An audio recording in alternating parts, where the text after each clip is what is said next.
Good morning, ladies and gentlemen. I welcome you to this press briefing by Foreign Secretary Shri Vikram Mishri on the ongoing developments around Operation Sindoor. We are also joined by Colonel Sophia Qureshi and Wing Commander Vyomika Singh for this briefing. With that, sir, the floor is over to you. Thank you, Nadeem. Good morning. Namaskar. Sorry to keep you all waiting. जैसा कि हम पिछले 2-3 press briefings में भी बता चुके हैं, ये पाकिस्तानी गतिविधियां हैं पिछले 2-3 दिन से, जो एक एस्केलेटरी तौर पे देखी जा रही हैं और प्रोवोकेटिव तौर पे देखी जा रही हैं. I've said on numerous earlier occasions, it is Pakistani actions that have constituted provocation and escalation. In response, and I repeat, in response, India has defended and reacted in a responsible and measured fashion to these provocations and these escalations by the Pakistani side. Earlier this morning, we saw a repeat of this escalatory and provocative pattern, and I'll invite Colonel Sophia Qureshi and Wing Commander Vyomika Singh to update you on the developments since early this morning. Colonel Qureshi. Thank you, sir. नमस्कार. पाकिस्तान सेना ने पूरी पश्चिम मोर्चे पर लगातार आक्रामक गतिविधियां जारी रखी. उसमें यूकैप drones, long range weapons, loitering munitions और लड़ाकू विमानों का उपयोग कर भारतीय सैन्य ढांचे को निशाना बनाया. नियंत्रण रेखा पर भी ड्रोन घुसपैठ और भारी कैलिबर हथियारों से गोलाबारी की. अंतर्राष्ट्रीय सीमा और एलओसी पर श्रीनगर से नलिया तक 26 से अधिक स्थानों पर हवाई घुसपैठ के प्रयास किए गए. भारतीय सशस्त्र बलों ने अधिकांश खतरों को सफलतापूर्वक निष्क्रिय किया. फिर भी वायु सेना स्टेशनों पर उधमपुर, पठानकोट, आदमपुर और भुज बठिंडा स्टेशन, इन सब पर उपकरण व पर्सनल्स को हानि पहुंचाई. मैं ये भी बताना चाहती हूं कि पाकिस्तान ने हाई स्पीड मिसाइल सुबह 1:40 पर इस्तेमाल करके पंजाब के एयरबेस स्टेशन को दागने की कोशिश की. एक निंदनीय और अनप्रोफेशनल एक्ट के तहत पाकिस्तान ने श्रीनगर, अवंतीपुर और उधमपुर के वायु सेना अड्डों पर चिकित्सा केंद्र और स्कूल परिसर को निशाना भी बनाया, जिससे उसके द्वारा सिविल इंफ्रास्ट्रक्चर पर हमला करने की गैर जिम्मेदाराना प्रवृत्ति फिर उजागर हुई. पाकिस्तान द्वारा सैन्य ठिकानों को जानबूझकर निशाना बनाने के पश्चात भारतीय सशस्त्र बलों ने त्वरित व सुनियोजित जवाबी हमले किए. Technical installations, command and control centres, radar sites और हथियार भंडार को चुनकर निशाना बनाया गया. रफीकी, मुरीद, चकलाला, रहमियार खान, सुकूर और चुनिया स्थित पाक सैन्य ठिकानों पर एयर लॉन्च्ड सटीक हथियारों व लड़ाकू जेट से प्रहार किए गए. पसरूर स्थित रडार साइट और सियालकोट का एविएशन बेस भी प्रिसीजन एम्यूनिशन से टारगेट किए गए. इन कार्रवाइयों के दौरान भारत ने कम से कम कोलैटरल डैमेज की क्षति सुनिश्चित की.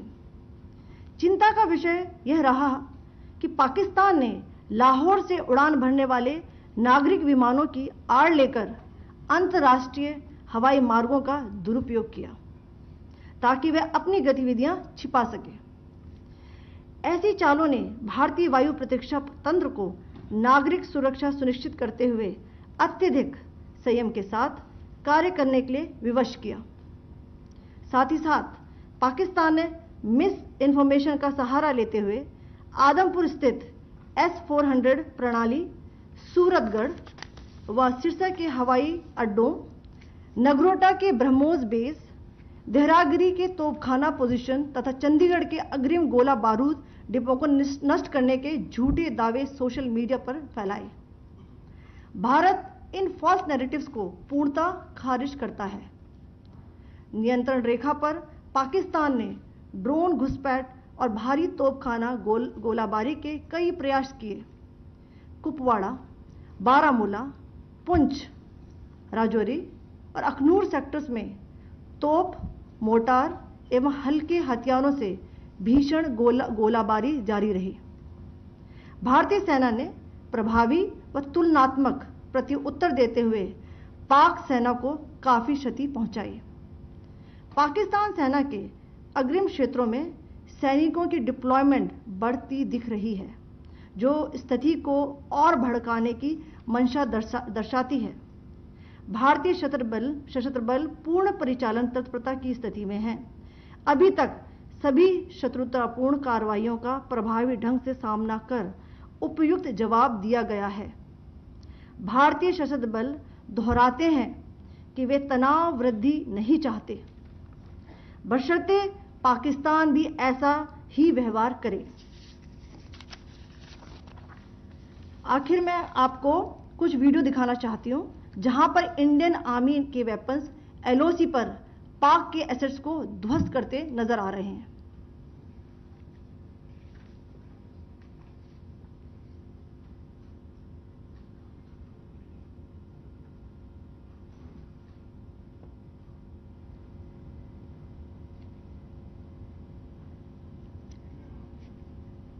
स्क्रीन में आप देख सकते हैं इस वीडियो को।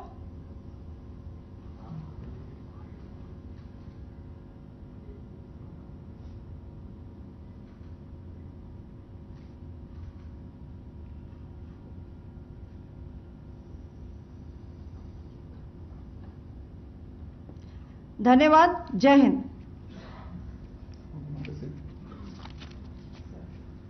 Pakistan military continued with its provocations, carrying out aggressive actions employing multiple threat vectors all along the western border. Pakistan employed UCAP, drones, long-range weapons, loitering munitions and fighter aircrafts to target civilian areas and military infrastructure. Pakistan military also resorted to air intrusions using drones and firing of heavy caliber weapons along the line of control.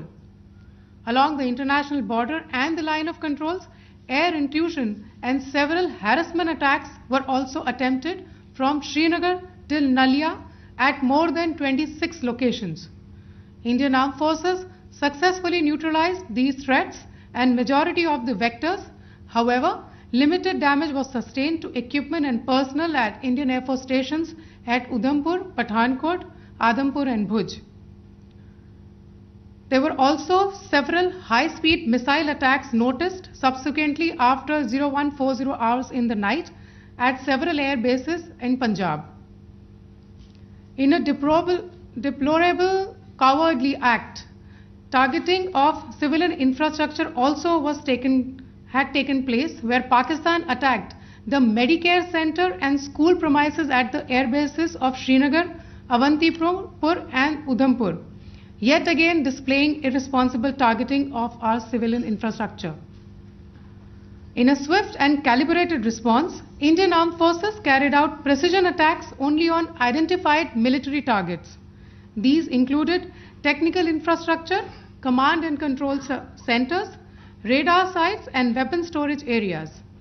Pakistan military targets at Rafiqi, Murid, Chaklala, Rahim Yar Khan, Sukur and Chunya were engaged using air-launched precision weapons from our fighter aircraft. Radar site at Pasroor and Sialkot Aviation Base were also targeted using precision munitions. While carrying out these responses, India ensured minimum collateral damage.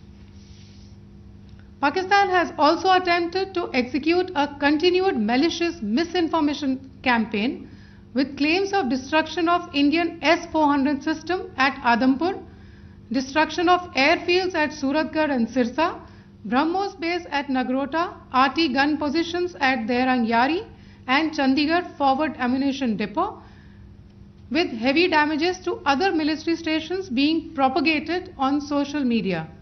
India unequivocally rejects these false narratives being spread by Pakistan.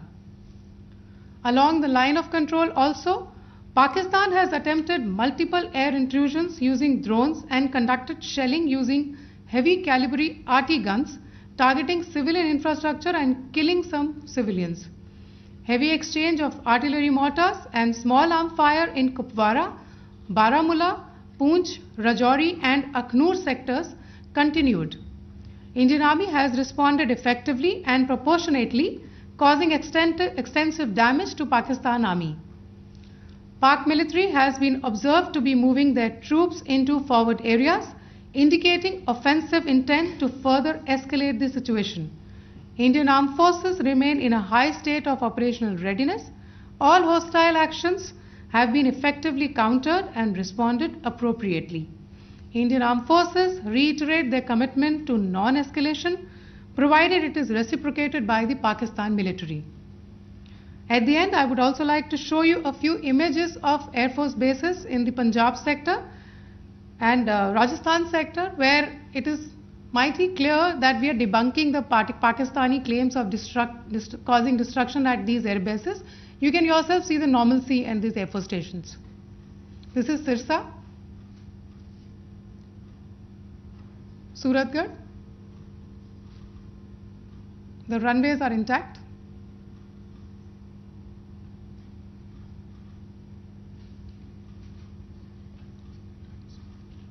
There are also time stamps, just notice, they are also time stamped. This is today.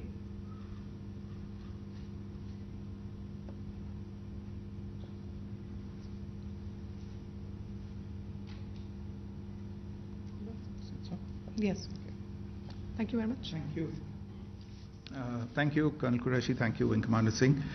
I just have a few points to make in closing. First of all, as you have seen, Pakistani claims about activities that they have undertaken continue to be heavy on lies, misinformation and propaganda. And on top of that, this is peddled by Pakistani state agencies. The claims that they have made about attacking and destroying various places, various military installations and facilities, as has been pointed out by my colleagues here this morning, are completely false.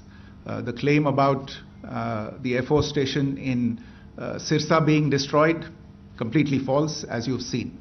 The claim about the Air Force station in Suratgarh being destroyed, completely false again, as you have seen. There's a claim that has been made that the S-400 base at Adampur was destroyed, completely false once again. Claims have been made about large sections of Indian critical infrastructure, power systems, cyber systems, etc. being attacked and destroyed, completely false.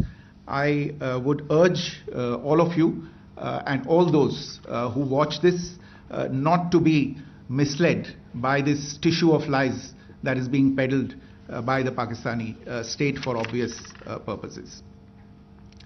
The second point that I wanted to emphasize is that Pakistan continues with its execrable and wanton campaign of targeting civilians and civilian infrastructure, especially in the states of Jammu and Kashmir and Punjab.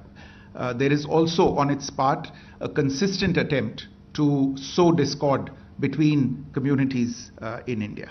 As I said, there has been a particular focus in its targeting of civilian infrastructure and the population in Jammu and Kashmir and Punjab. Earlier this morning, Pakistan shelled the town of Rajouri, killing the additional District Development Commissioner, Shri Rajkumar Thappa, adding to the civilian casualties and the damage in that state. We have also observed overnight damage to property and injuries to civilians in Firozpur and Jalandhar, among other places. Finally, as I said, Pakistani officials also continue to make ludicrous claims about India firing missiles towards Sri Amritsar Sahib. As I said, these lame attempts to divide India are doomed to failure.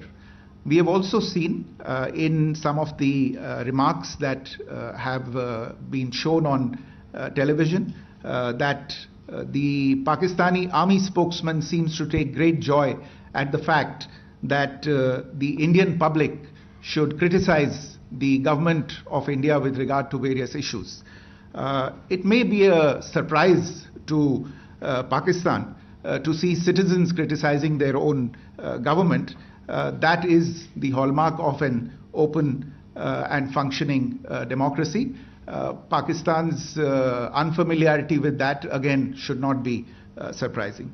And finally, there is this yet again completely ludicrous claim that Indian missiles have hit Afghanistan. Totally frivolous allegation, and I only want to point out that Afghan people don't need to be reminded about which country it is that has on multiple occasions in just the last 1.5 years targeted civilian populations and civilian infrastructure in Afghanistan. Ladies and gentlemen, as you would have gathered from this morning's briefing, we are dealing with an evolving situation. Accordingly, today we don't have the time to take questions, but we will continue to update you on this situation as we go along. Thank you all very much for joining us this morning.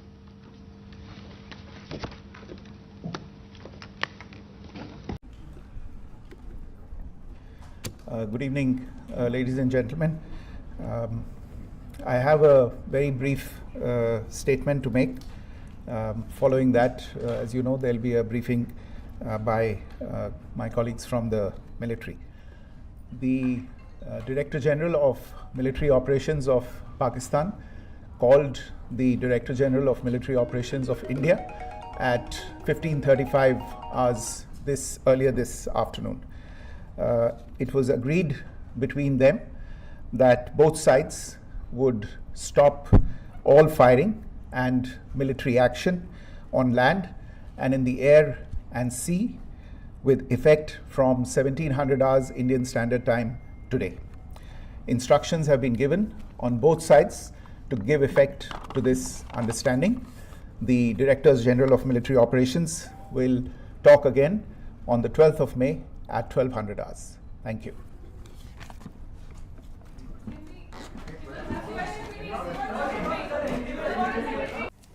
Phone आप लोग silent पे कर लीजिए before we start.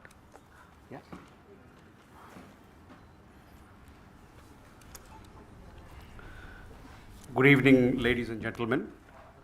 I welcome you to this press briefing on Operation Sindoor and related developments. We have with us Commodore Ravi Nair, Colonel Sophia Qureshi, and Wing Commander Vyomika Singh to brief you. With that, I hand over the floor to Commodore Nair.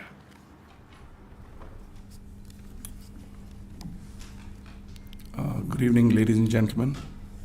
As the Foreign Secretary had said, you're aware there's an understanding that has been reached to stop all military activities at sea, on the air and on the land.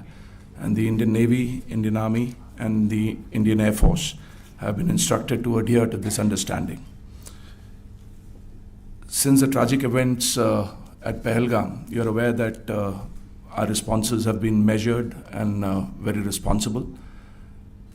Details of these have been shared with you over the past few days through our various press briefings. What has also happened is that there is a significant amount of misinformation that is being undertaken from the other side. And as a professional military organization, we thought it is also our duty to dispel those misinformation aspects, as also state the facts of the case as they stand. Towards that, I will now hand over to my colleague, Colonel Qureshi. नमस्कार. अब मैं आपको पाकिस्तान की miss information campaign के बारे में अवगत कराऊंगी. पहला, पाकिस्तान ने यह क्लेम किया कि उसने अपने JF-17 से हमारे S-400 व ब्रह्मोस मिसाइल बेस को नुकसान पहुंचाया, जो कि बिल्कुल गलत है. दूसरा, उसका ये भी मिस इन्फॉर्मेशन कैंपेन था कि हमारी एयरफील्ड्स जो कि सिरसा, जम्मू, पठानकोट, भटिंडा, नलिया और भुज में हैं, ये उसका मिस इन्फॉर्मेशन भी बहुत गलत है. तीसरा, पाकिस्तान के मिस इन्फॉर्मेशन कैंपेन के मुताबिक हमारे एम्यूनिशन डम्प्स जो चंडीगढ़ और बियास में हैं उसका डैमेज हुआ, यह भी बिल्कुल गलत है। हमने आपको मॉर्निंग ब्रीफिंग में बताया था विथ फैक्ट्स एंड फिगर के साथ कि ये सारी चीज़ें बिल्कुल सही सलामत हैं। अब मैं आपको बताना चाहती हूँ कि पाकिस्तान के एक प्रेस कॉन्फ्रेंस में ये बात की गई थी कि उनके सीनियर मिलिट्री ऑफिसर्स जो कि पूरी तरह से ये भ्रामक हैं और तथ्यों से दूर हैं कि पाकिस्तान की ओर से ये झूठा आरोप भी लगाया जा रहा है कि भारतीय सेना ने मस्जिदों को नुकसान पहुंचाया। मैं इससे बिल्कुल स्पष्ट करना चाहती हूं कि India is a secular nation और हमारी सेना भारत के कॉन्स्टिट्यूशनल वैल्यूज़ की एक बहुत प्यारी झलक है। इंडियन आर्म्ड फोर्सेस ने पाकिस्तान को बहुत भारी नुकसान पहुंचाया, उनके मिलिट्री इंफ्रास्ट्रक्चर्स को, चाहे वो लैंड एसेट्स हों या फिर उनके एयर एसेट्स। यही नहीं, इंडियन आर्म्ड फोर्सेस ने पाकिस्तान की एयरफील्ड्स स्कर्दू, जकोबाबाद, सरगोदा और बुलारी को बहुत नुकसान पहुंचाया। इसके अलावा पाकिस्तान के air defence system, radar system, उनको भी एयर स्पेस में अनटेनेबल किया। यह भी बताना चाहती हूँ कि लाइन ऑफ कंट्रोल के पास पाकिस्तान के command and control logistic installations और उनके मिलिट्री इंफ्रास्ट्रक्चर्स, मिलिट्री पर्सनल्स का इतना भारी नुकसान हुआ कि पाकिस्तान की ऑफेंसिव व डिफेंसिव कैपेबिलिटी को नष्ट कर दिया गया। अंत में मैं फिर से ये बात दोहराना चाहूँगी, इंडियन आर्म फोर्सेस पूरी तरह से तैयार है, सतर्क है और भारत की संप्रभुता और अखंडता की रक्षा के लिए पूरी तरह से कमिटेड है। धन्यवाद। जय Hind.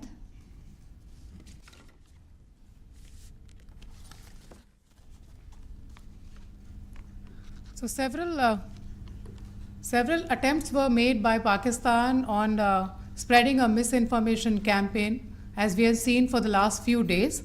There were attempts made to say that our S-400 at a northern base was destroyed, which was completely false, and that it was destroyed by a JF-17, it was a false information.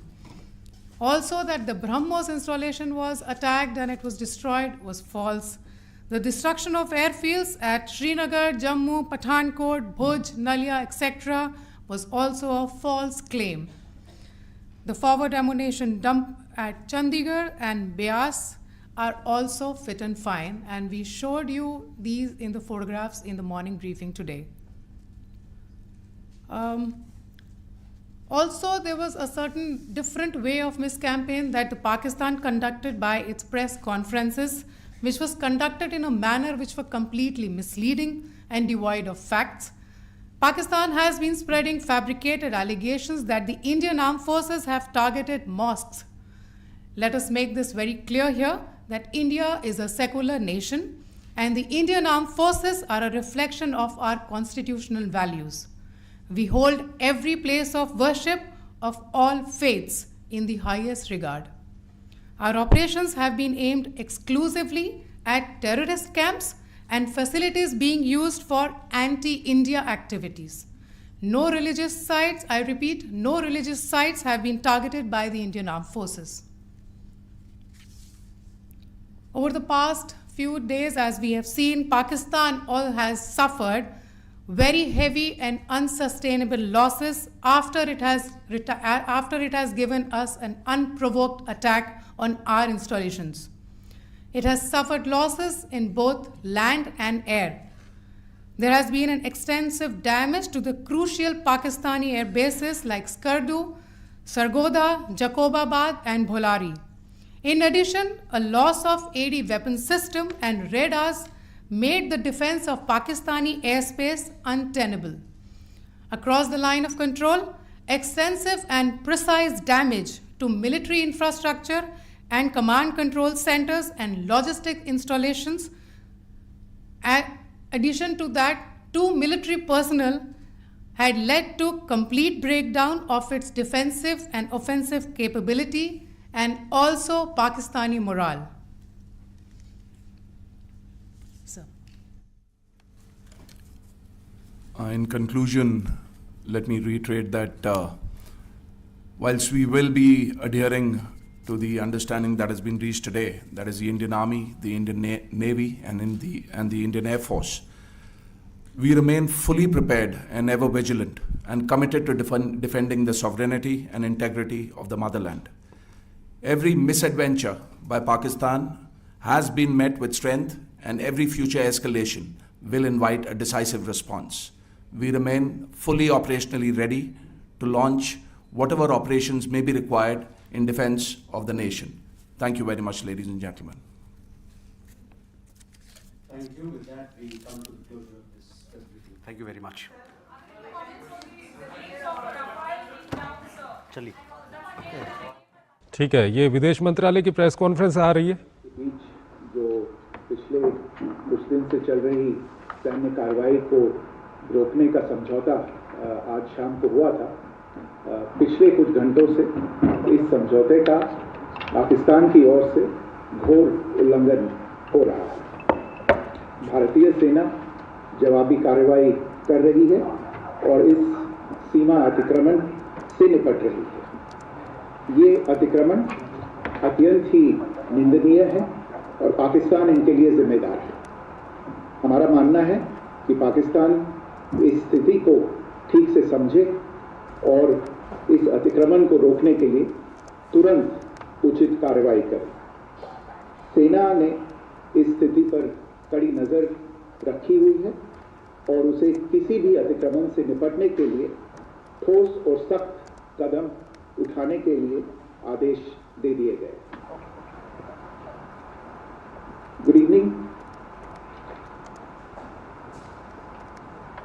For the last few hours, there have been repeated violations of the understanding arrived at earlier this evening between the Directors General of Military Operations of India and Pakistan.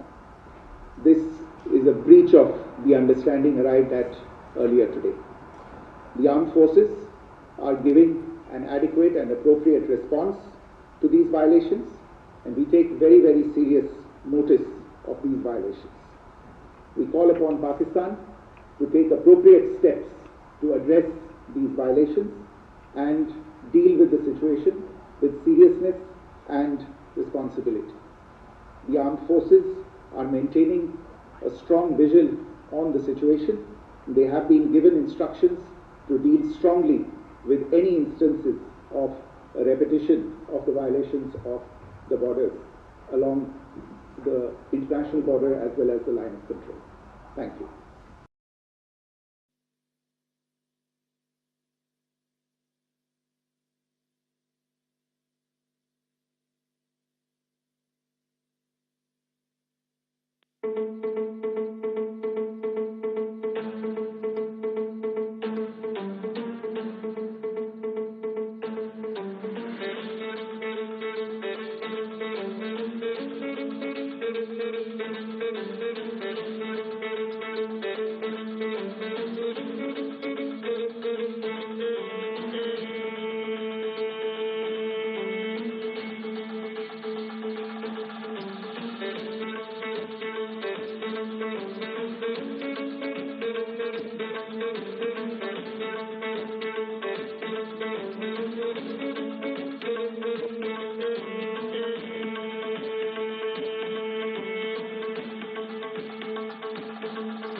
Good evening, ladies and gentlemen.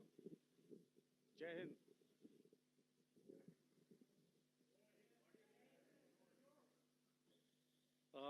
Welcome to this special press conference on Operation Sindoor.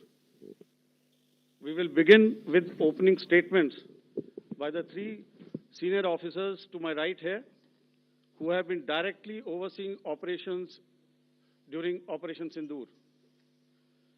We have Lieutenant General Rajiv Ghai, Director General, military operations, who will cover the aspects related to land domain. Air Marshal A.K. Bharti, to his right, Director General Air Operations, will provide insights on the air domain. And to my right is Vice Admiral A.N. Pramod, Director General Naval Operations, who will cover aspects on maritime domain. Following their briefings, we will move on to the question answer session. I now request the DGMO to commence the opening brief. Thank you, Sandeep. A very good evening to all of you, ladies and gentlemen. You are all by now familiar with the brutality and the dastardly manner in which 26 innocent lives were prematurely terminated at Pahalgam on the 22nd of April. When you combine those horrific scenes and the pain of the families that the nation witnessed with numerous other recent terrorist strikes on our armed forces and defenseless civilians, we knew that the time had arrived to make yet another compelling statement of our resolve as a nation. Operation Sindoor was conceptualized with a clear military aim to punish the perpetrators and planners of terror and to destroy their terror infrastructure. What I do not state here, of course, is the often stated determination of India and its intolerance to terror. It set into motion a very diligent and microscopic scarring of the terror landscape across the borders and the identification of terror camps and training sites. The locations that emerged were numerous, but as we deliberated more, we realized that some of these terror hubs were now bereft of any presence and had preemptively been vacated, fearing retribution from us. There was also a term of reference and our own binding, self-imposed restriction to target only terrorists and thus prevent collateral damage. There were 9 camps that you are now all familiar with, which were confirmed by our various intelligence agencies to be inhabited. Some of these were in POJK, while there were others that were located in the Punjab province in Pakistan. Nefarious places such as Muridke, the hub center of the Lashkar-e-Taiba, has over the years bred infamous characters such as Ajmal Kasab and the likes of David Headley. What followed was a careful scrutiny of each of these sinister locations, their layout, configuration, even the type of construction in each structure, and the terrain obtained around these. This was with an obvious intent to deduce and identify the exact vector that was required for their neutralization, as also the eyes in the sky that we would send up to ensure that we brought back evidence that we had indeed targeted what we set out to. The precise images of these engagements on that fateful and historical night have already been showcased during the first press statement on the 7th of May that was helmed by our Foreign Secretary. I have no doubt in my mind that we achieved total surprise, and those strikes across those 9 terror hubs left more than 100 terrorists killed, including high-value targets such as Yusuf Azhar, Abdul Malik Rauf, and Mudassir Ahmed that were involved in the hijack of IC-814 and the Pulwama blast. The line of control was also violated soon after by Pakistan, and the erratic and rattled response of our enemy was apparent from the number of civilians, inhabited villages, and religious sites such as Gurudwaras that were unfortunately hit by them, leading to a sad loss of lives. The Indian Air Force played a major part in these strikes by engaging some of these camps, and the Indian Navy provided wherewithal in terms of precision munitions. The Indian Air Force obviously had their assets up in the sky, and I will here request Air Marshal Bharti, the Director General of Air Operations, to detail for you the methodology that the men in blue adopted to successfully manifest this mission. Thank you, Rajiv. A very good evening, ladies and gentlemen. It indeed is a difficult time that we have to come here like this and brief you. We could have done without this, but we had no choice. As the DGMO has detailed, the event was precipitated by the dastardly act at Pahalgam. The sequence of events have already been detailed.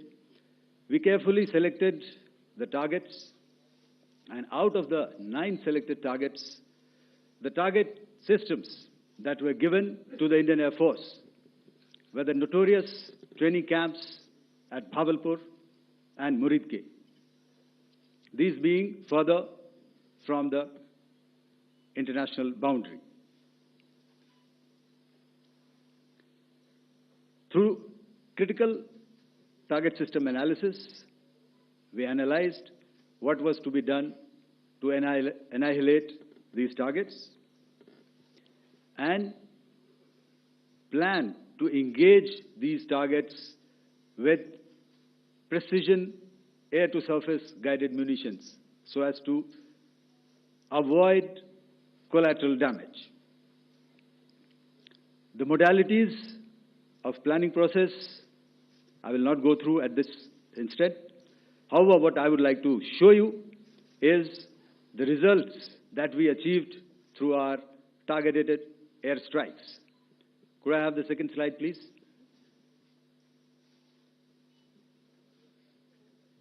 Yeah, change, please.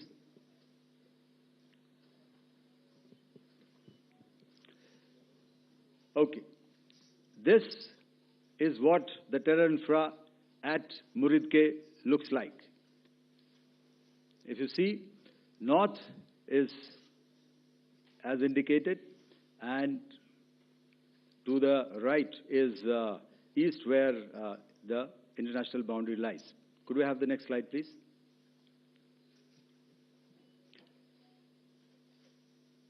Orientating. Just go back to one slide. Okay. Please have a look at this red building, the series of buildings out here, and this empty ground. Next. If you relate, the empty ground is here, and you see this is the first weapon that is impacting. This is the impact point number 1 on Muridke training camp with our precision guided weapons on early morning 7th. Next, please. Keep your eyes glued for the second weapon coming in and the second impact on the selected target point. Next slide, please.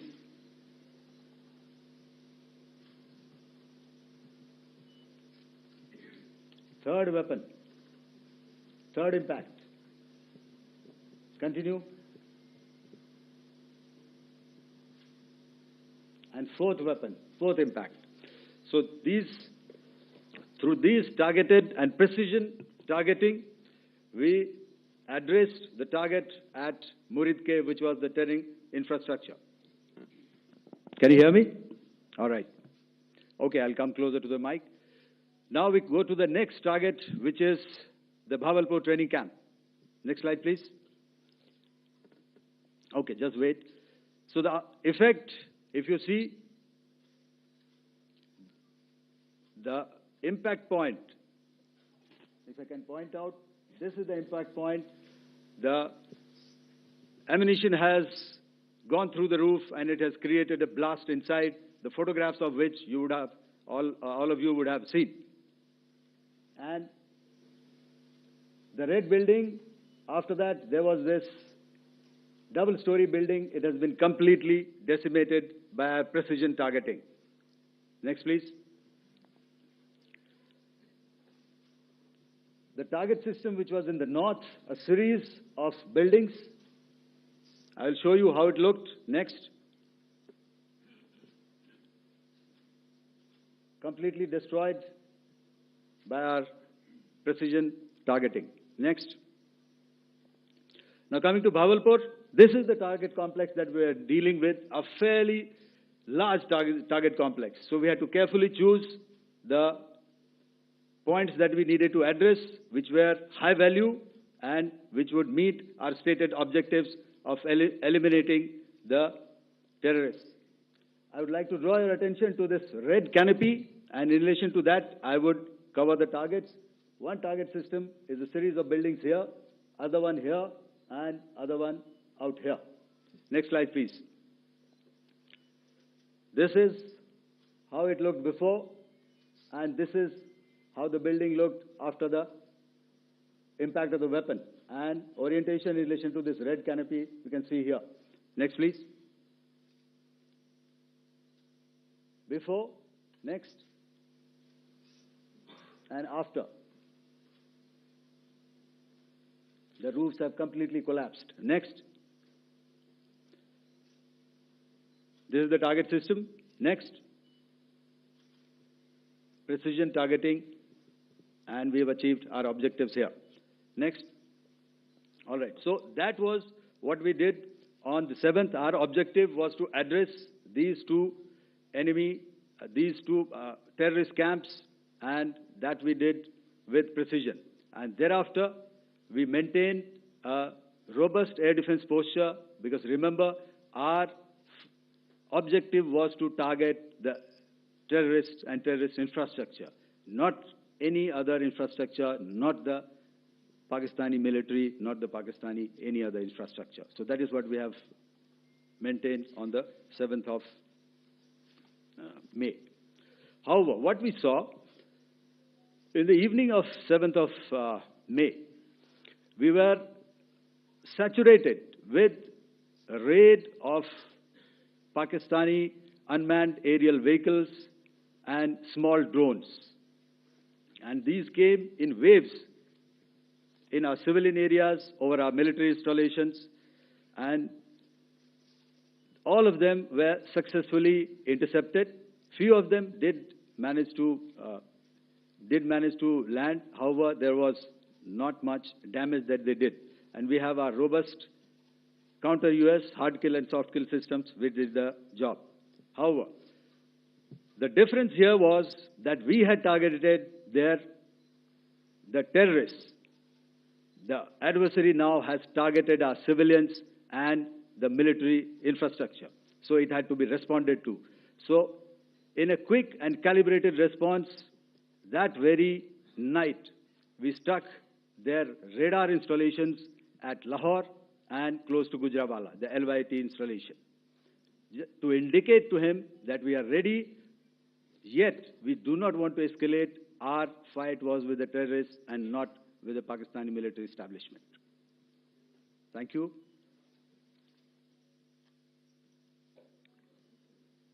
Thank you, Air Marshal Bharti. So, ladies and gentlemen, he's outlined operations not only on the night of 6th and 7th of May, when Operation Sindoor commenced, but also on the subsequent night. Being well aware and familiar with the congenital and impulsive nature of our adversary, and even though we did attempt to reach out and communicate our compulsions to strike at the heart of terror to my counterpart in the immediate wake of Operation Sindoor, the request was brusquely turned down, with an intimation that a severe response was inevitable and in the offing. We were, of course, prepared operations on the 7th and the 8th, Air Marshal Bharti spoken about. On the night of 8th and 9th of May, they flew drones and aircrafts into our airspace all across the borders and made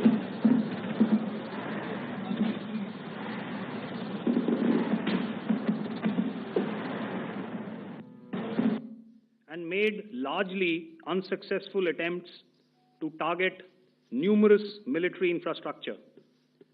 Violations on the line of control by Pakistan also commenced yet again and precipitated into fierce arty engagements. The air operations on the night of 8th and 9th of May, I'll yet again request the DG Air Operations to cover.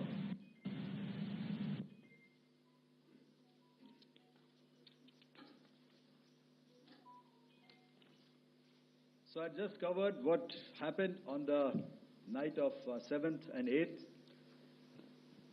What we found that on the night of 8th and 9th, starting as early as 22:30 hours, our cities had a mass raid of drones, unmanned aerial vehicles, UCAVs, starting right from Srinagar, going down right up to Nalia.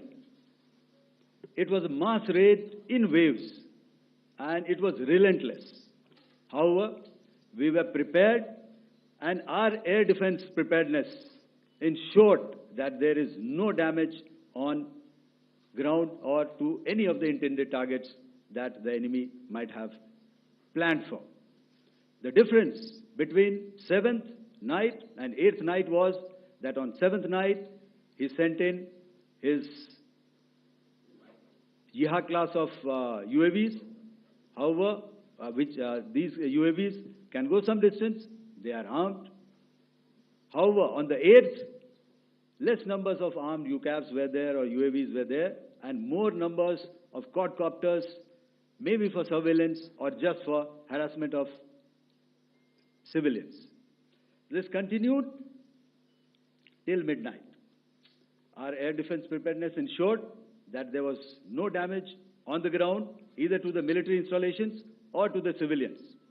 However, the enemy had yet again shown that he wanted to up the ante and he wanted a fight, and we were up to the task. In a measured and calibrated response, we once again targeted his military installations, which included his SAM sites at Malirkant. This also included his surveillance radar sites at Lahore and close to Gujranwala. These were suitably addressed, and thereafter his drone attacks continued even till morning, which we countered, and during the daytime there was some respite. Here I would like to bring out another aspect. What we found was that while the drone attacks were being launched from somewhere close to Lahore, enemy had allowed his civilian aircraft to also continue to fly out of Lahore. Not only his own aircraft, but international passenger aircraft, which is quite insensitive, and we had to exercise extreme caution, even at the cost of some tactical disadvantage, to ensure that there is no damage to any of the civilian aircraft. And this was also brought out in our press briefing during the day. So I will now hand over to my colleague to cover the events of 9th onwards. On land, we also undertook certain measures such as deployment of air defense and electronic warfare assets to establish an integrated grid with the Indian Air Force, and I have seen and heard some of you wax eloquent about the benefits of such an architecture when it comes to negating and combating air intrusions. We also carried out deployment to include movement of our forces in the land, sea, and air domains. The night of the 9th and the 10th of May saw similar intrusions by drones and aircrafts. And this time, there was a concerted effort to target airfields and some very, very important logistic installations, albeit yet again unsuccessful and denied gallantly and efficiently, I must say, by the integrated Indian Air Force and Indian Army Air Defense. We further strengthened our deployment and also initiated some pressure points to send a very clear and unambiguous message to the other side to desist from any misadventures on land. Some of the airfields and dumps saw repeated attacks in waves from the air. All were thwarted. The Pakistan Army has reported to have lost approximately 35 to 40 personnel in artillery and small arms firing on the line of control between the 7th and the 10th of May. What the other side had probably also not reckoned with was the speedy and precise turnaround and hit back by the Indian Air Force.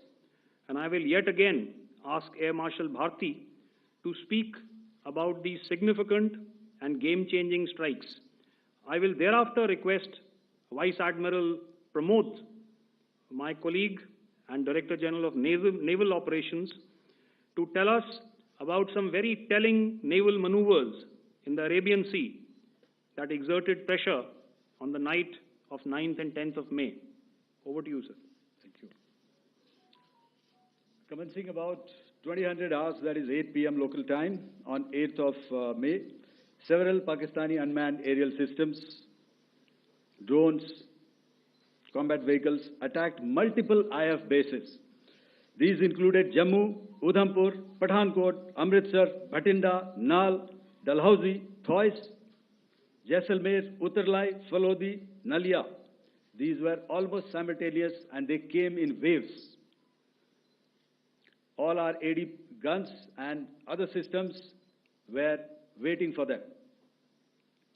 All these waves were neutralized by our trained crew using the air defense systems that they have, and also some of them were utilized using our legacy systems like Pechoras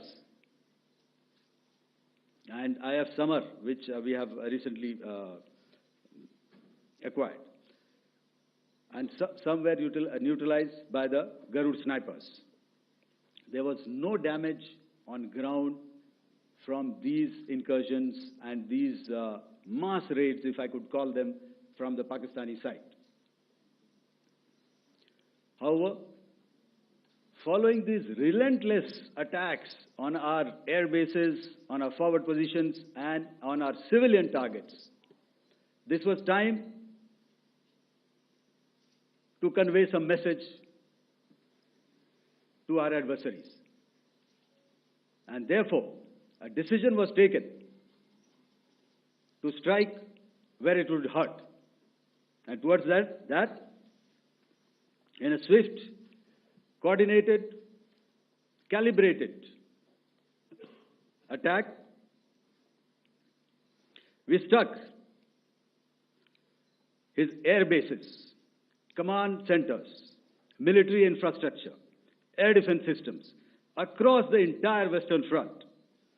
The bases we struck include Chaklala, Rafiki, and mind you, Chaklala is Islamabad, Rahim Yar Khan, Sakar, sending a clear message that aggression will not be tolerated. This was followed by strikes at Sargoda, Bholari, Jacobabad. We also struck the C2 centers at Murid, the UAE complex at Murid, Rafiki, radar at Chunia, which I will show you, Rahim Yar Khan airfield, and the unmanned combat aerial vehicle hangar at Sakar. I would like to reiterate here that we have the capability to target every system at these bases and more. However, It was only a measured response to instill good wisdom to our adversary to refrain from further escalation. IF's response was directed only at military installations, avoiding civilian and collateral damage. I would now like to show you some of the effects that have been achieved as a result of our air operation.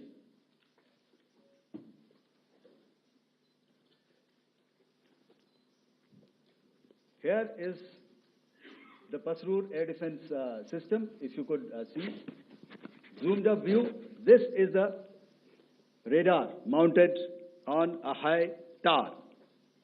And after the strike,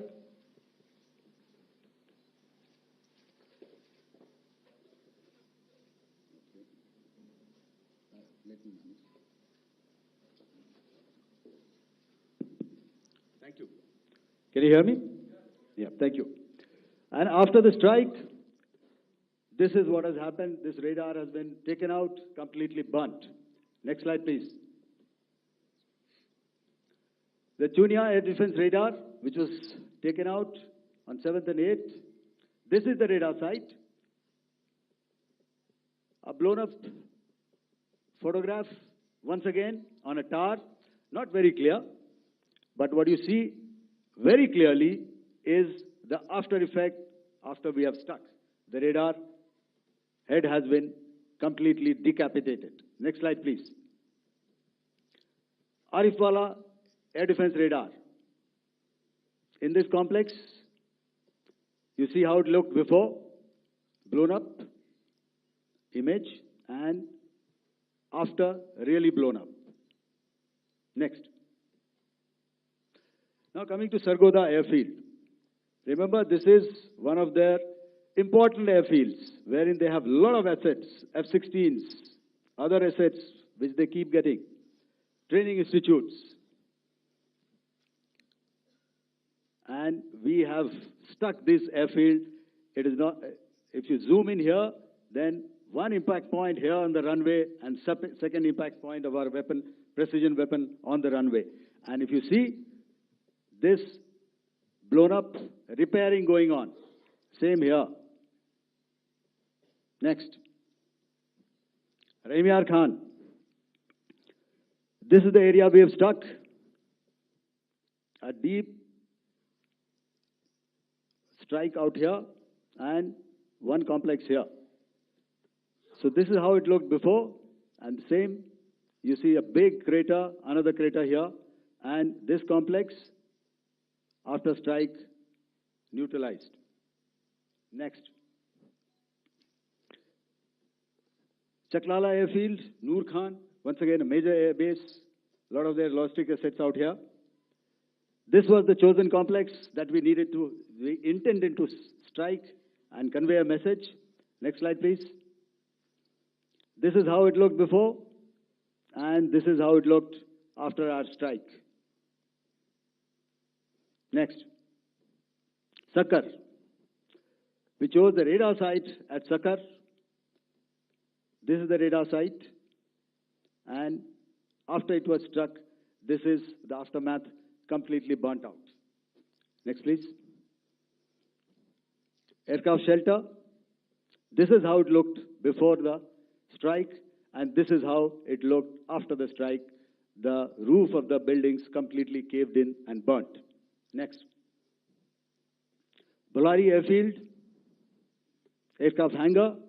This is how it looked before, and this is how it looked after the precision strike. Next. Jacobabad, aircraft hangar, and this is how it looked after. Next. So what I'm trying to convey here, ladies and gentlemen, is to start with, our fight was neither with the Pakistani military nor with anybody else who's there on the other side. Our fight was with the terrorists. We neutralized the terrorists that we selected to be neutralized, and thereafter, we only maintained the air defense posture. However, we were relentlessly pounded by waves after waves, night after night, by his UCAVs, by his drones, and by his other unmanned aerial systems. and that left us with no choice but to retaliate, and yet our retaliation was calibrated, it was graduated, and it was proportionate. Thank you.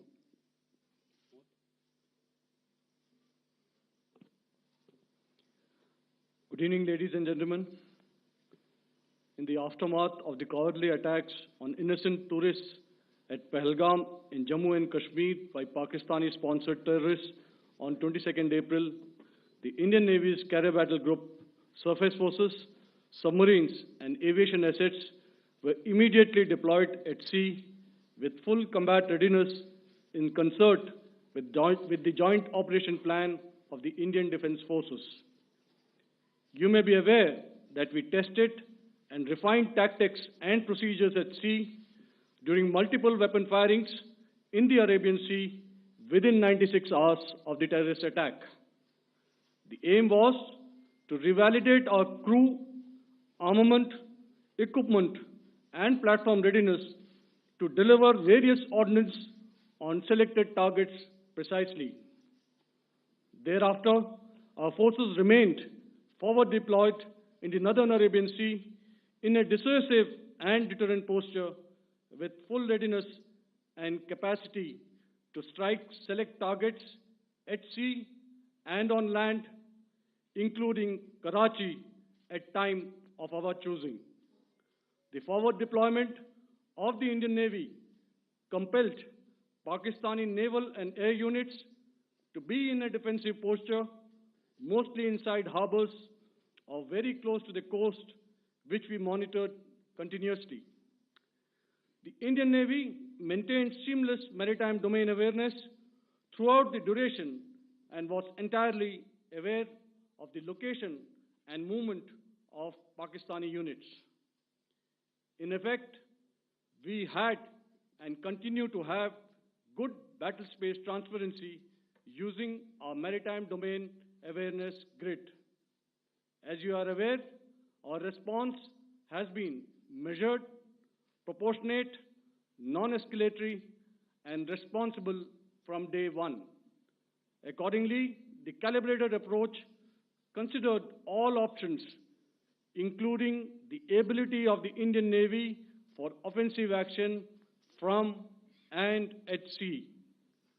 As part of this escalation control mechanism, the application of force by the Navy was planned in a synchronized manner in coordination with the Army and Air Force, the highlight being teams from the three services working closely in an integrated manner.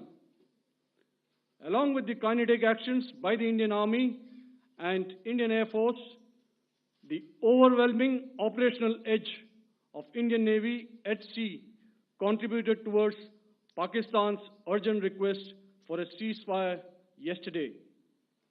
As we speak, Indian Navy remains deployed at sea in a credible deterrent posture to respond decisively to any inimical action by Pakistan or Pakistan-based terrorists.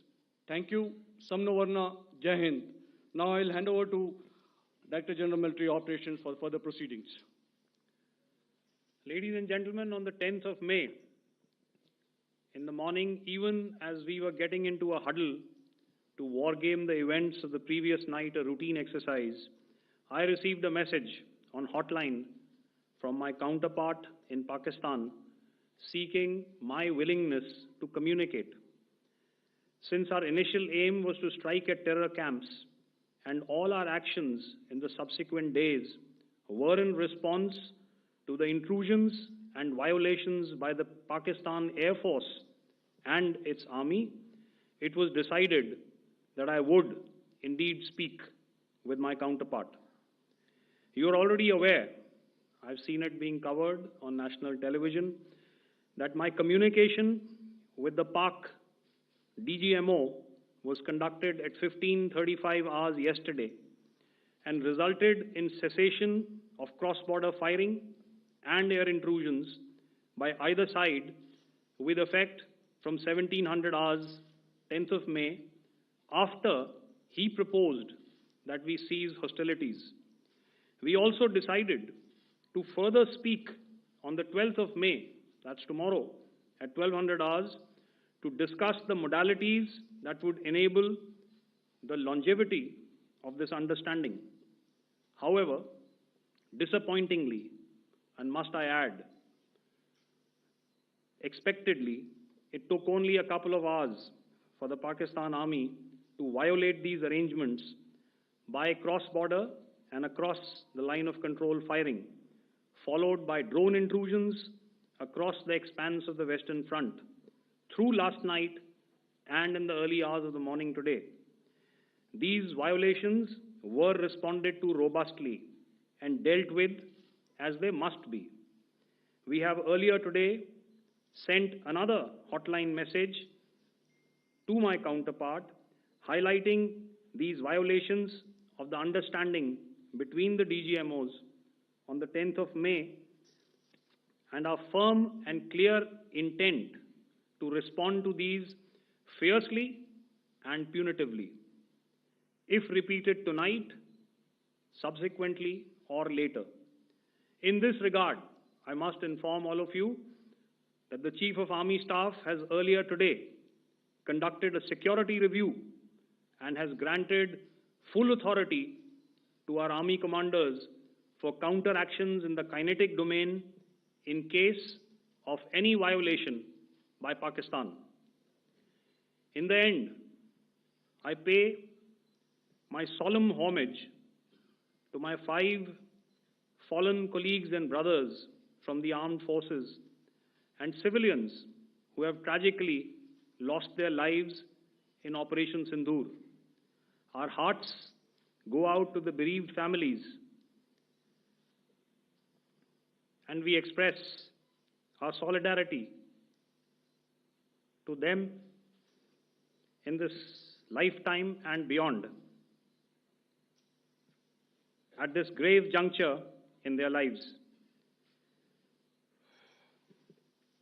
Their sacrifices shall always be remembered and spoken of in glowing terms by a grateful nation. We have thus far, ladies and gentlemen, exercised, and my colleague Pramod highlighted this, immense restraint, and our actions have been focused, measured, and non-escalatory. However, any threat to the sovereignty, territorial integrity, and safety of our citizens will be met with decisive force. Jai Hind. Okay, ladies and gentlemen, we are now open for questions. All right, now, since I would not know all of you, I would expect you to please raise the placard or your hand, and once I indicate, I expect you to please give out your name and the media group that you belong to. Keep your questions short so that we can take as many questions as possible. Also, ladies and gentlemen, kindly bear in mind that confidential aspects may not be answered by the 3 DGMOs. Right. I've got a lot of hands there. Let me start from the left. Left foot always in front when we start marching. So here we have to the left, okay. Yeah, 238. Hello. So this is Manas Pratimugyan from PTI, Press Trust of India. So the understanding that was reached yesterday on stopping the military operations and actions, was it for just 3 days? And what would be the cost escalation if there is violation of this understanding by the Pakistani side? And my subsequent question would be that we have a kind of ceasefire agreement with Pakistan that was finalized in 2003. So will there be some kind of similarities in frameworks between the two kind of understandings, 2003 ceasefire agreement and the current understanding on stopping military operations? And again, what are the cost that will be incurring on Pakistan if Pakistan again resorts to this kind of terrorist activities, because we have made it very clear that the cost will be very high. So I would like to have your thoughts on it. Okay, so I'll answer the latter part of the question first. I also want to add that while the initial ceasefire agreement, as you correctly pointed out, is of the 2003 vintage, but I must remind you that in 2021, in the month of February, and this was then when the crisis in eastern Ladakh was also on, the two DGMOs had spoken and arrived at a ceasefire understanding that lasted right up until this unfortunate attack at Pahalgam.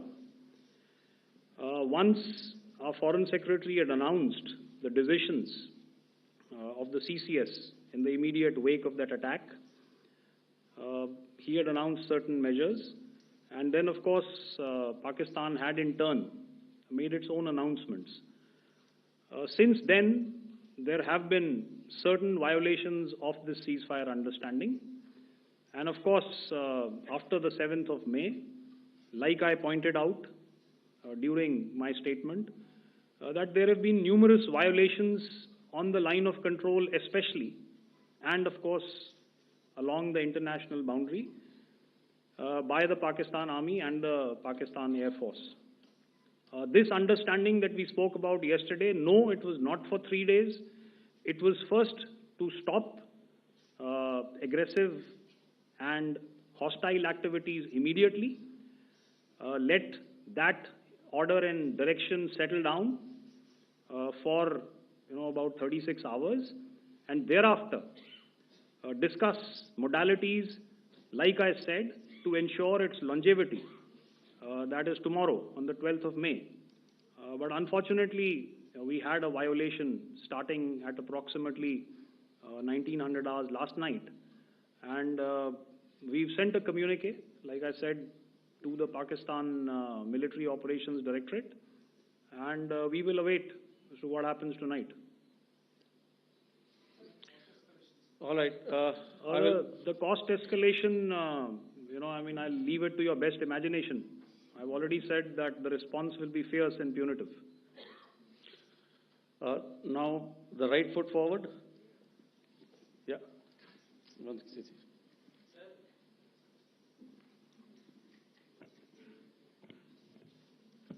Sir, I am Ajit Dubey from ANI, sir.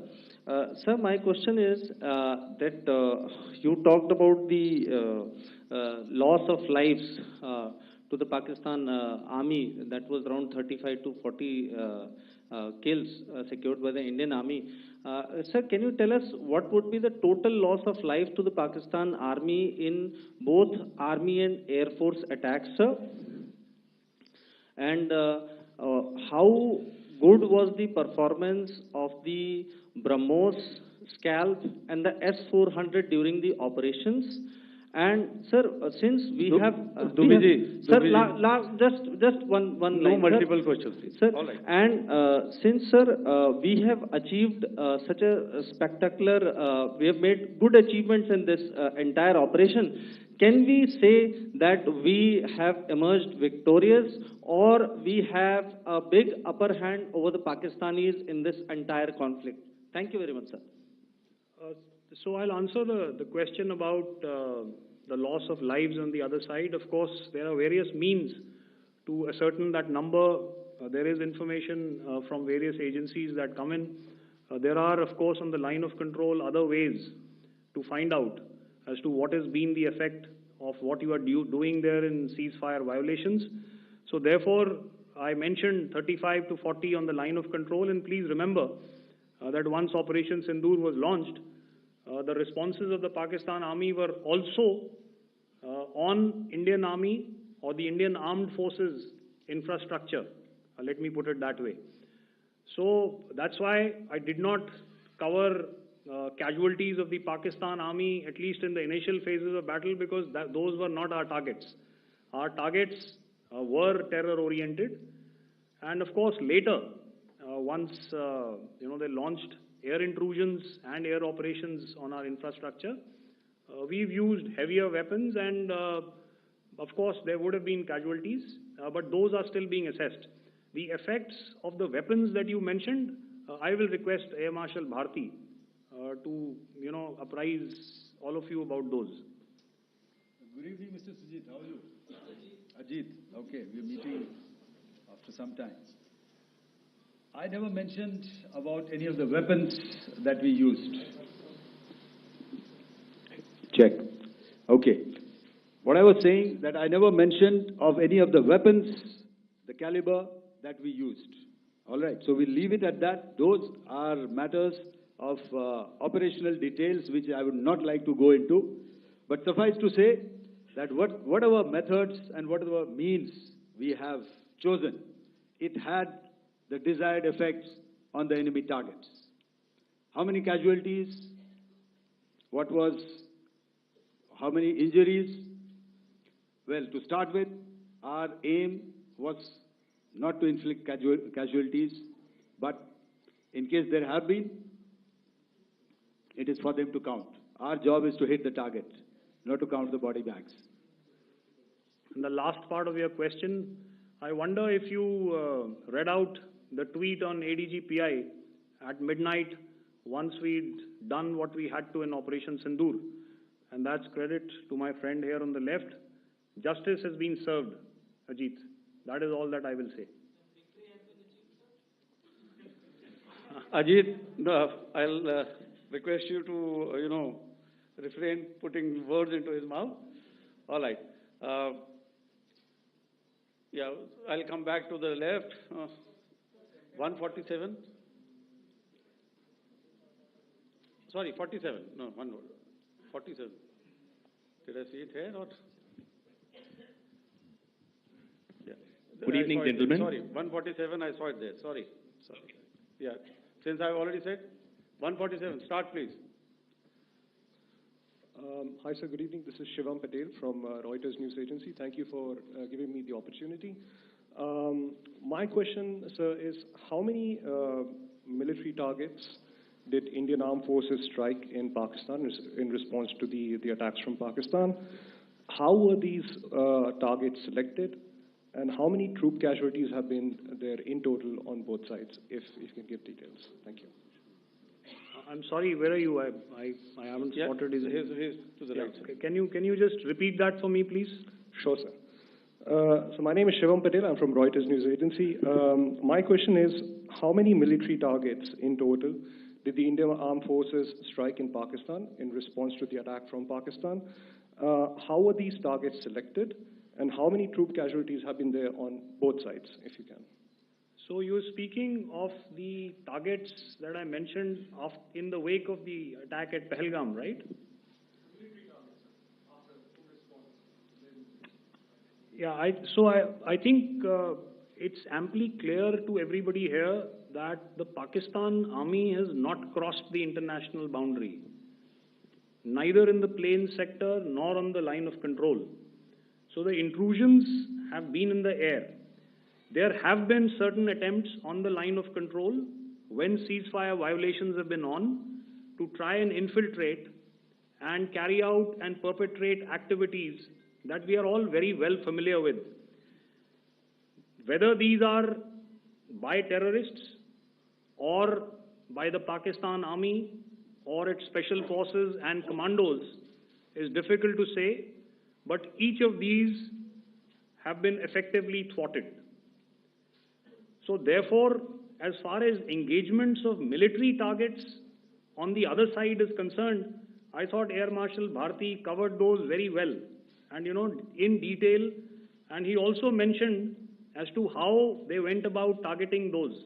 I think those images were very clear and very, very graphic in telling us as to what we needed to hit. And you'll remember right at the outset, I said that we even went into what was the construction in each of these locations, and therefore decided on the vector that had to be utilized. Please. Okay, if I could add to what the DGMO has said, I have already detailed the targets. Now, whether it is X numbers or Y numbers that is immaterial. and what damage have we inflicted, you have seen. What are the casualties on the other side? As I said, that is for them to count. As far as we are concerned, from the air defense side, if they had a choice, they would have definitely come in. They are fighters, there are more numbers of UCAVs. It is not that they did not intend to come in. It is only that our robust AD posture prevented them from coming in. So that must be known, and that must be realized by all the audience here. Yeah, I'll come to the left now, 24.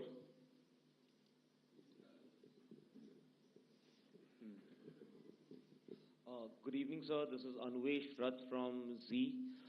Sir, I wanted to know on the first briefing, which was done by FS and two representatives from Air Force and Army, you showed a list where there was 21 places in that list. You have stuck 9. Are more operations going to be held? Is Operation Sindoor still on? And the second question, thank you, sir. Thank you so much. And also, I want to congratulate all three of you for a fantastic operation that you guys have done. Thank you so much. Thank you so much for that one question. Yeah. Sir, the question. Unfortunately, Rath, is that your name? I'm sorry. You know, as far as operational details are concerned, I am not in a position to share those right now. But I think I'll take a cue from Pramod. You know, he said towards the end that the Indian Navy is still in a posture that is deterrent. And I have already made it very clear towards the end of what I said that it's only a couple of hours ago that the Chief of Army Staff has carried out a security review, and he's authorized our Army commanders to deal with violations of any kind from across the borders in a manner that they deem fit. So again, to reiterate, the response will be fierce and it will be punitive.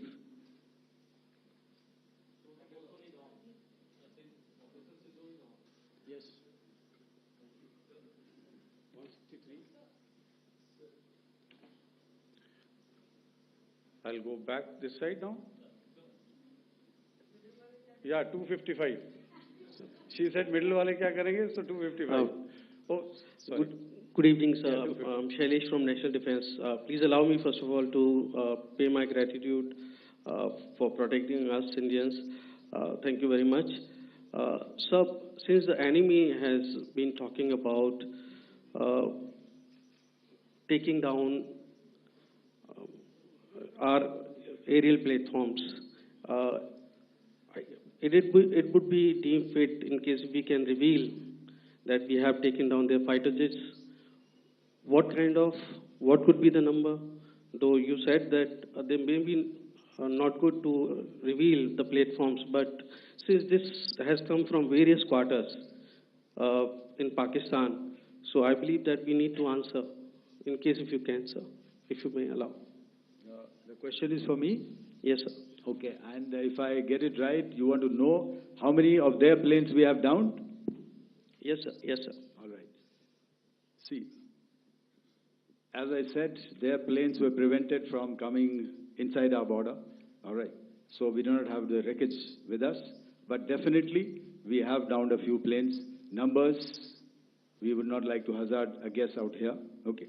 I have the numbers, okay, and we are getting into the technical details of it to establish it. So I would not like to put a figure at this time, but definitely there are losses from their side which we have inflicted. Were they fourth generation plus, sir? No, see, you're putting words into my mouth. Why do you say fourth generation? Let us make it high tech. Okay. Thank you so much. All right. Yeah, 163.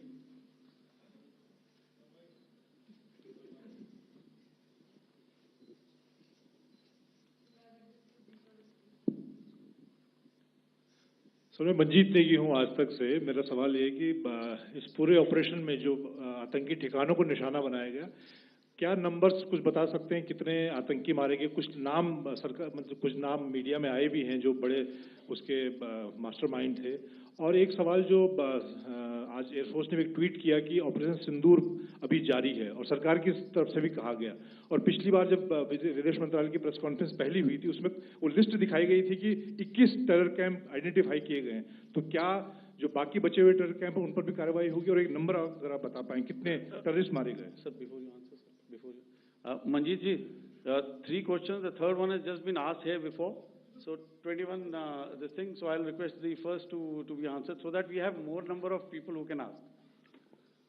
Manjeet, जब मैंने statement दिया तो मैंने शुरू में ही कहा कि जैसे ही ऑपरेशन सिंदूर कॉन्सेप्चुअलाइज हुआ तो हमारा जो पीछे की कार्रवाई होती है स्पेड वर्क और टारगेट्स को आइडेंटिफाई और एनालाइज करने की कार्रवाई शुरू हो गई थी। मैंने जब स्टेटमेंट दिया तो मैंने बताया कि बहुत सारे थे, हमने 21 दिखाए होंगे और भी हैं, लेकिन वो लिस्ट फिल्टर करते करते 21 तक पहुंची। अब क्या आगे एंगेज किए जाएंगे? अगर जरूरत पड़ेगी तो जरूर एंगेज किए जाएंगे, लेकिन मैंने बताया कि इस समय जो इंट एजेंसीज ने हमें बताया कि फलाने कैंप में प्रेजेंस है, हमने उनको एंगेज किया।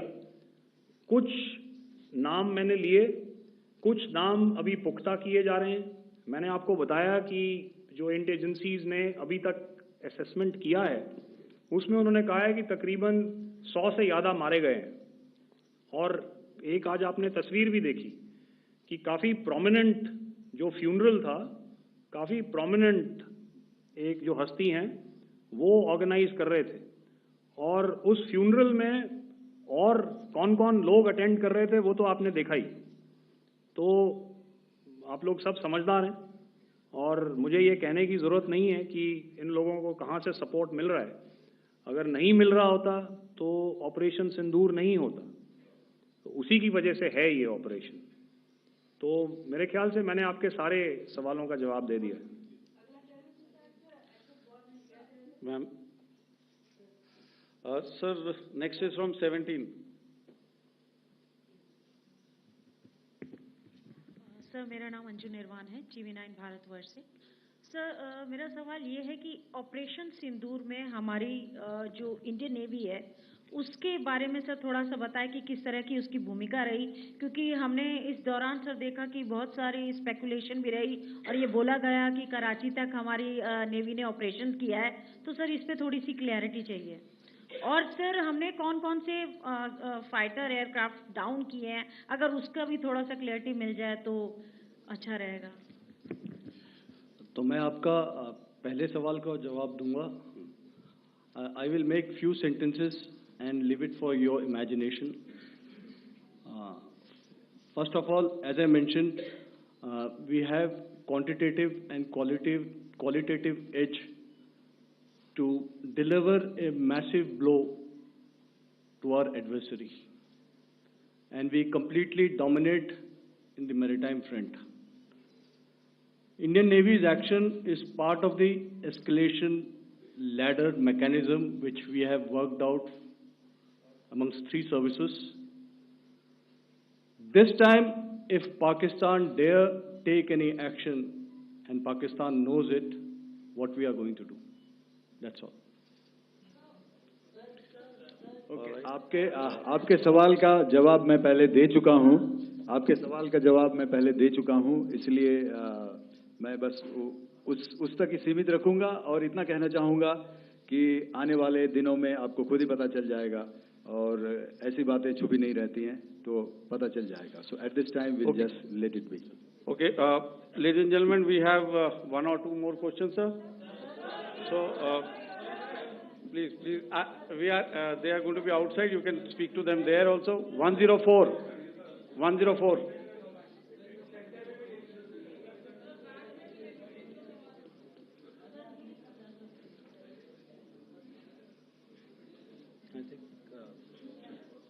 Yeah, ask, sir. Sir, Dinakar with the Hindu newspaper. Are you surprised that you got this question? No, sir. I'm waiting for the Sir, Sir, can you give a number of assets we lost? Because there's been a lot of speculation going on. International media writing a lot of things about our platforms, including Rafale. I mean, Pakistan claiming that Rafale has been downed, etc. Can you put that question to rest and clarify on that? I guess that question is for me. All right. I'm happy that you've asked this question. You know, we are in a combat scenario, and losses are a part of combat. The question that you must ask us, okay, and indeed that we must ask ourselves, you inclusive, is have we achieved our objectives? Have we achieved our objective of decimating that terrorist camp? And the answer is a thumping yes. And the results are for the whole world to see. As for the details, what could have been, how many numbers, which platform did we lose? You know, at this time, I would not like to comment on that because we are still in a combat situation.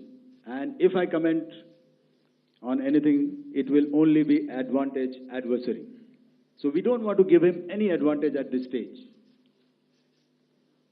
All I can say is that we have achieved our objectives that we selected, and all our pilots are back home. Thank you. Okay, hold. Please don't. Please be civil here. So we'll have 220 now. Hello sir, this is Anita Chaudhary sir from Swadesh newspaper. मेरा सवाल है, क्योंकि ये हमारे जो पहले जो action रहा वो आतंकवाद के खिलाफ रहा, तो आतंकवाद में अजहर मसूद की तरफ से एक बयान जारी किया गया था जिसमें उन्होंने कहा कि हम इसका बदला लेंगे और जहाज जहाज रुलाएंगे। तो क्या अगला, अगर खुदा न खास्ता अगला टेरर अटैक किसी भी तरह का हो